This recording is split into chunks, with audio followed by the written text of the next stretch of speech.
xubno ka tirsan xildhibaanada golaha deegaanka degmada burco oo bulsha TV kula hadlayay magaalada burco ayaa ka hadlay xeer ka dhawaan gudida arrimaha guduhu ay hor keeneen golaha wakiilada Soomaaliland kaasi oo wax ka bedeliya kaabis lagu sameeynayo xeerka gobolada iyo degmooyinka. xildhibaanadani oo ay ka mid yihiin Mubaarak Yuusuf Bidhi, Axmed Afyare, Khadar iyo xildhibaan Gaboobe ayaa sheegay in ay ka soo horjeedaan ka golaha deegaan ahaan xeerkaasi oo ay ku tilmaameen in haddii aan la joojin uu dhaawac u geysan doono hanaanka geedi socod ee dimuqraadiyada iyo nidaamka doorashooyinka ee Soomaaliland. waxa nasiib darra waxa runtii aad looga xumaada in qof aan aqoon lahayn oo aan wax badan ka ogeyn dalka shuruucdiisii iyo nidaamkii dawladdiisa soo maray inaa hadaatiin golaha wakiilada gudoomiye ka dhigataan black oo runtii aqoontiisu ay aad u hooseysaa oo maalintii dhawata doodii BBC oo u qabatay xisbiyada iyo isaga iyo maayarka berbera wuxuu runtii aad arkaysa in halkaas aqoon darro badan ka muuqato waayo wuxuu yidhi markii uu maayar cabshakuur uu lahaa waa la kordhiyey wuxuu ku doodayay balaaki weligeed looma kordhin golayaasha deegaanka waqtigii daayir yaalana waa la kordhiyey maanta in la yidhaahdo xildhibaan la soo doortay oo xasanad leh xasanad ma yeelanayo oo waxaa la odhanayaa gola degaan arrintaasi waa arrintii iyo nidaamkii aynu dalka ka tuurnay markii hore cid baa rabta dalka inay khalkhalgeliso cid baa rabta inay isku dhufo inay madaxweynaha sumcadda ka dilaan ama gola wakiilada qaar kamid ha noqoto ama cid kale ha noqoto waxaan leenahay arrintaasi arrin suuro gelaysa maaha waa arrin qarannimadeenna iyo dalkaba dhaawac kuwa iyo sharcigu ha sarreeyo waxaan kaa filaynaa insha allah wixii aanu ku ololeynay ee aanu ummadda u sheegayna dadkii aan codkaa keenay aan u sheegaynay inay shaqayso oo sharcigunu sarreeyo kaa filamayno wax dastuurka iyo dalka iyo adigaba sumcad darre taariikh xun ku reebaya inay dalka dhacaan oo ku jira oo runtii aan uga mahadnaqaynaa madaxweynaha jamhuuriyadda Soomaaliland mudane muuse biixi cabdi xeerkii maaliyadda oo isagu maanta uu ku ammaanayay inuu noo soo celiyey oo 6% la siiyey gobolka Togdheer hargeysana 6 la siiyey runtii waa ku ammaan oo ku faraxsan oo soo dhawaanayna inay degmada burco yeesho 6%. golaha deegaanku sharci buu lahaa sharci buu ku soo baxay xeer dhammaystiran buu lahaa xasaanad buu lahaa wuxuu xilka ku waayo lahaa wuxuu xilka ku helaa buu lahaa wuxuu maayir ku doortaa buu lahaa wax ka dhinna ma jirin imika waxaan u arkaa in wixii baa la qasay oo sidii dawlad cusub maanta burburtay inta maanta dhalatay laga soo bilaabay zero in xeerkii dhammaan doorashooyin ku galay maanta inta la candi dawlad la baabiyo laga soo bilaabay zero baan u aragnaa waxaan u aragnaa in kii caasimada ku ahayn la candi dawlad waxaan ku aragnaa in xeerar badan oo qabiye ay yaaleen oo kuwan ka mudnaayo xeerka inta lagu galgalay lagu baabinay xeer badan oo qabiye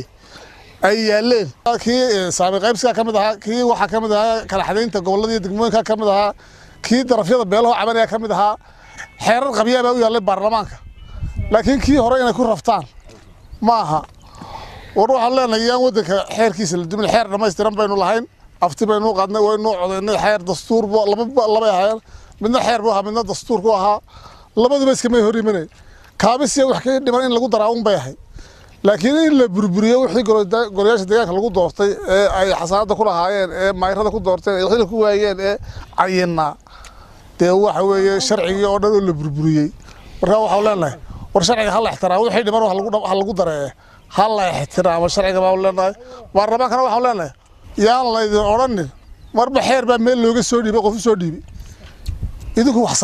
sameeysan baa la idinku talagalay laakiin wax la idin soo yeeriyo maaha ta kale dee haddii dadka madaxweynuhu xasaanada ka qaadayo eedaynta ka qaadayo maayirka xigeenka muxuu tartanka ka geelay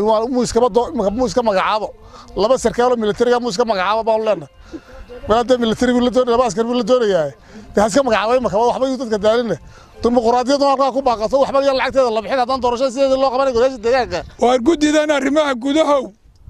warkana sheegteen baarlamaanka ee warkana sheegteen ee leedihiin xasarad male de waa khalad waxa weeye waxa aynu burburinayna markaynu taa leenahay automatical waxaynu burburinaa dimuqraadiyadeennii iyo doorashooyinkeennii markaa toloma ma dib baynu ugu noqonnaa beelihii haddaynu diidno dee nidaamkeennii waxa weeye xeer cusub aynu maanta samaysanay maahee xeerka doorashooyinka ilaa ayayna xaaji maxamed xaaji ibraahim cigaal waxay ahayd dee doorashooyin doorasho bedelisa golo degaan golo baarlamaan golo madaxtooyo dabeetana xeer baynu yalo ma wixii ka dhimana qabyo ah mise wixii dee in la burburiyo wixii qabyo ah ama wixii dhiman in lagu daro waajib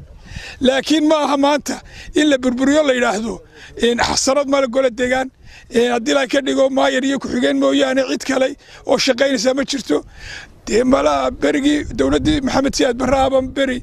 si aanu ugu shaqaynin baaba gobolladii degmooyinka lagu soo daadiyey askarayn barasaabiye iyo dhiisiyo marka baashu haddaan sidaa ayaana inaga noqonin waxaad u wanaagsan inaynu xeerkeennii iyo nidaamkeennii iyo dastuurkeennii aynu soo dhigannay ee inaanfacay ee aynu ku nabadii caanamaallay inaynu raacno oo aynu ina hoggaamiyo oo sharcigu sarreeyo waxaan leenahay arrinkaa ay golaha keeneen arrin meesha yaalla maaha galku seefta mana leka mana eka waxaa la doonayaa cid kastoo la doortay hadday baarlamaan tahay iyo hadday golaha degaan tahay iyo hadday qaar kale tahayba inay dhaxal reebaan baa la doonayaa waxaan berri la raaci karo waxaan u arkaa inay